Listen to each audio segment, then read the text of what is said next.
Ananias, vê se você pode me ajudar. A bicicleta quebrou de novo. Já tentei mudar a marcha, não consigo. Não consigo andar com ela. Olhei e não achei o problema. Olha, o problema deve estar aqui na corrente. Ela é que é responsável pela transmissão de força na bicicleta.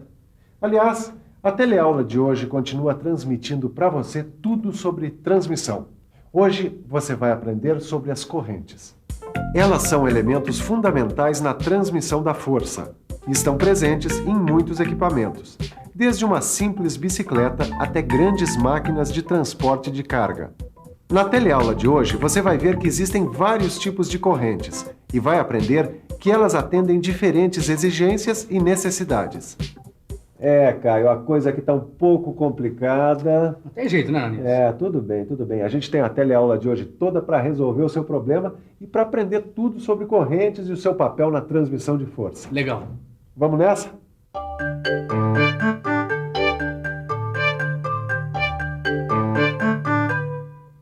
Oi, Neuza. Oi, Edson. E aí, conseguiu encontrar uma solução para aquele nosso problema? Bom, a gente tem que construir o sistema de transmissão para o nosso kart, que é tão importante quanto o motor, hein?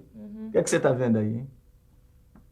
Eu pensei que você estivesse procurando uma solução para o nosso problema, né, Neuza? Mas eu tô procurando. Eu tô aqui nesse catálogo tentando entender como funciona o sistema de transmissão por correntes. E o que é que isso tem a ver com o nosso kart? Tem a ver que o sistema de transmissão por correntes é um sistema de transmissão de força muito utilizado em veículos. E se eu conseguir entender esse conceito, eu vou conseguir ter uma ideia para construir a transmissão do nosso kart. Caio. As correntes são ótimas transmissoras de força, mas não é só isso que elas transmitem. Elas permitem que as duas engrenagens girem no mesmo sentido, diferente das outras engrenagens. Ananias, então elas transmitem no sentido da rotação. A transmissão por correntes é muito importante na indústria. Muitas máquinas dependem das correntes para funcionar. Mas as correntes nunca estão sozinhas, elas estão sempre acompanhadas pelas engrenagens. Na verdade, o que acontece é uma transferência de força de uma engrenagem para outra através da corrente. Os dentes da engrenagem se encaixam nos elos da corrente e aí estamos prontos, preparados para a transmissão de força e de rotação. E aí, Ananias, descobriu qual é o problema? Ainda não, mas eu acho que eu estou chegando lá. Estou achando que o problema está aqui, nessas engrenagens. Você não andou caindo com essa bicicleta, não? Caí.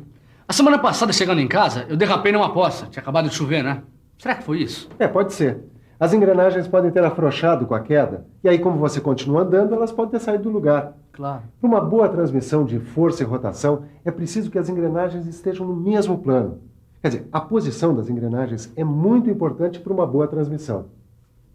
No seu livro, você vai encontrar todos os detalhes sobre as posições das engrenagens. Depois da teleaula, engate uma primeira no seu livro de estudos e confira a posição em que aparecem as engrenagens e como elas aumentam ou diminuem a eficiência do sistema. E se as posições da engrenagem podem variar e influenciar a eficiência do sistema, a mesma coisa acontece com os tipos de corrente. São vários os modelos, cada um com uma característica para um determinado tipo de trabalho.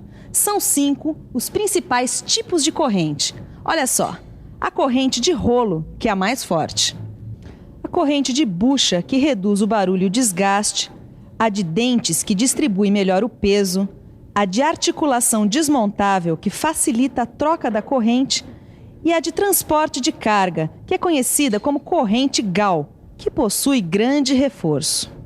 Bom, se são vários tipos de correntes, com certeza nós vamos ter características diferentes, né? Eu já aprendi em mecânica que praticamente todos os elementos sofrem modificações para atender às diversas necessidades. É isso aí, Caio. Dá só uma olhada na diferença entre essas duas correntes aqui. Essa aqui é a corrente de rolo simples, tá vendo? Ela normalmente é feita de aço temperado. Aqui está o rolo, aqui o pino, e essas pecinhas aqui são chamadas de talas. Tala interna e tala externa. E, finalmente, aqui está a bucha, Fica aqui dentro do rolo. É bom lembrar que as correntes de rolo podem ser simples ou dupla, como essa aqui. Ou ainda, tripla, como essa aqui, Todo o conjunto das peças da corrente de rolo é mantido fechado por cupilhas ou travas elásticas. Essa aqui, ó.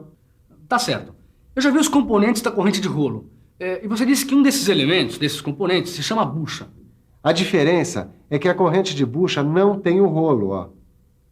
Ela tem todos os outros elementos, menos o rolo, que é justamente por isso que os pinos, eles são mais grossos, têm diâmetros maiores. Essa corrente, ela suporta mais carga que a outra, já que não tem o rolo, que é uma parte móvel. Em compensação, ela se desgasta mais rápido e faz mais barulho que a corrente de rolo. As correntes de dentes, como você pode reparar, têm várias talas para cada pino. Quanto mais talas, as correntes podem ser mais largas e mais resistentes. Bom, a gente já viu uma série de correntes, né? De bucha, de rolo, de dentes. Bom, o que é que tá faltando? Aqui, ó. As correntes de articulação desmontável e as correntes de transporte de cargas. Mas nesse catálogo não fica muito claro quais são os componentes dessas correntes, né, Ed? Eu acho melhor a gente dar uma olhada no computador para ver como é que elas são montadas, essas correntes. Olha só. A corrente de articulação desmontável tem os pinos feitos de aço e os elos são fundidos já na forma de corrente. Assim fica garantida a resistência dessa corrente. E é por causa dessa resistência que ela é usada em grandes veículos, como as máquinas agrícolas, por exemplo. Bom, Ananias, nós já passamos por quase todos os tipos de correntes usados na transmissão. Agora eu tô ficando craque no assunto. É isso aí, Caio. Depois, quando você for estudar no seu livro, você vai ver que não tem segredo nenhum. Claro. E você também. Não esqueça, hein? Tá tudo explicadinho no seu livro. Agora, Caio, vamos fechar o último elo dessa corrente. Vamos ver as correntes de transporte de carga. São dois tipos, a corrente Gauss e a corrente de aço de seção redonda. A corrente Gauss, ó, ela tem 4 talas por elo. E é isso que garante a resistência desse tipo de corrente. Já a corrente de aço de seção redonda, ela tem características parecidas com a corrente Gauss quanto à resistência e a capacidade de transmissão de grandes forças.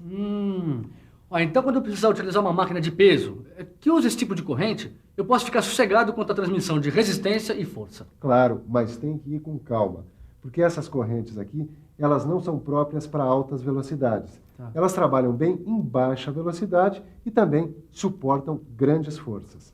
Transmitir grande quantidade de força e operar em baixas rotações são características comuns a todos os sistemas de transmissões por corrente. Mas existem alguns recursos que podem aumentar a velocidade de transmissões por corrente. São dispositivos especiais que melhoram ainda mais a eficiência das transmissões por corrente. É isso! Amortecedores especiais. Se nós quisermos uma transmissão por corrente com alta velocidade tangencial, todo o sistema vai sofrer choques periódicos. É por isso que os amortecedores especiais ajudam a reduzir isso.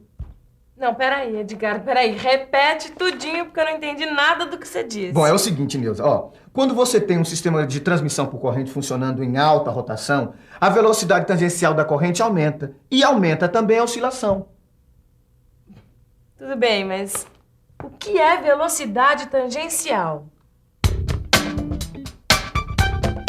Em outras palavras, é a tendência que a corrente tem de não fazer a curva da engrenagem.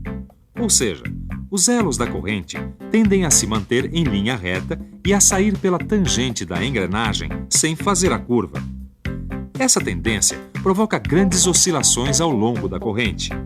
Oscilações que aumentam com o aumento da velocidade, mas que podem ser reduzidas pelo uso de amortecedores especiais.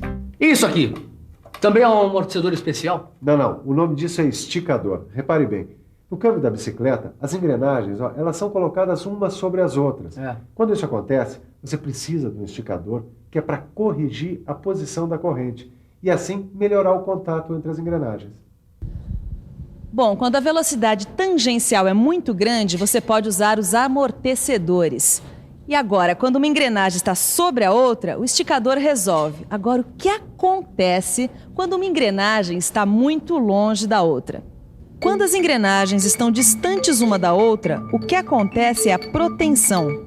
Ou seja, o próprio peso da corrente faz com que ela forme uma barriga ao longo do sistema, diminuindo a eficiência de transmissão. E para acabar com a barriga, o melhor mesmo é colocar guias ou apoios para corrigir a trajetória da corrente. Ufa, quanta coisa, hein, Neuza? Bom, eu acho que quando a gente terminar essas teleaulas sobre transmissão, a gente vai construir direitinho a transmissão do nosso kart, viu? Isso com certeza, né, Ed? Mas sabe que eu ainda tô sentindo falta de alguma coisa? Eu tô sentindo falta de alguma informação sobre essas correntes utilizadas nas transmissões. Você não tá sentindo, não? Não. Quer dizer, não. O que poderia estar faltando? Eu não sei. Essas correntes, elas não têm dimensões? Como são indicadas as dimensões das correntes? É claro que as correntes têm dimensões. Aliás, como qualquer peça mecânica. Tá bom, Ananias, mas que dimensões são essas? Olha, Caio, no caso das correntes de transmissão, é fundamental saber a resistência dos materiais usados na montagem da corrente. Olha, eu tenho certeza que você vai lembrar de como é especificada a resistência dos materiais. Lembra das nossas teleaulas de normalização? Ah, claro, lembrei. A especificação de resistência dos materiais é dada pelas normas DIN. Grande, garoto, é isso mesmo. As normas DIN especificam a resistência de cada um dos elementos das correntes e das engrenagens, das talas, eixos, buchas, rolos, pinos e todos os componentes do sistema de transmissão. E você? Lembra bem das normas DIN? Se você não lembra, pegue seu livro, veja a seção Normalização, que lá está tudo explicadinho, direitinho. Agora, se você lembra bem, mas bem mesmo, assim mesmo, dê uma olhadinha. É sempre bom a gente consolidar aquilo que já sabe. E já que o importante é consolidar conhecimentos, vamos terminar essa nossa teleaula sobre transmissão com correntes, fazendo uma ligação direta com a revisão. Enquanto isso, eu espero para ver se a bicicleta fica pronta ou não fica, né? E atenção, se liga aí, que é hora da revisão. Na teleaula de hoje, você aprendeu que existem vários tipos de correntes que podem ser usadas como elementos de transmissão.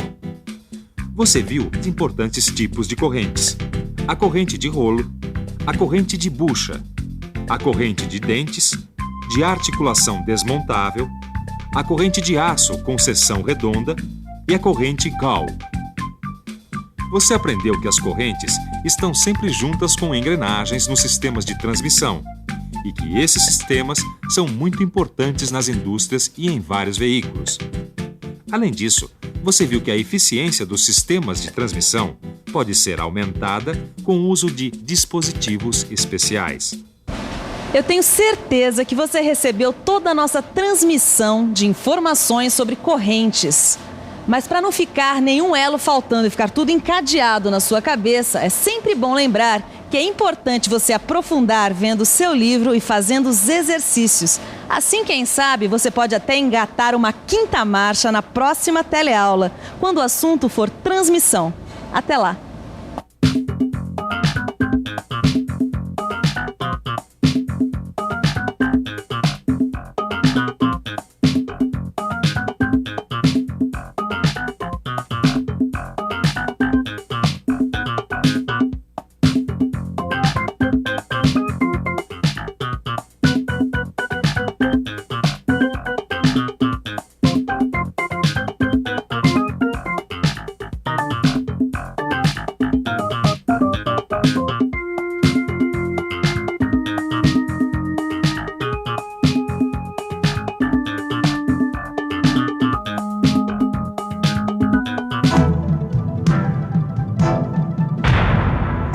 Telecurso 2000, um programa de educação do Sistema Fiesp e da Fundação Roberto Marinho.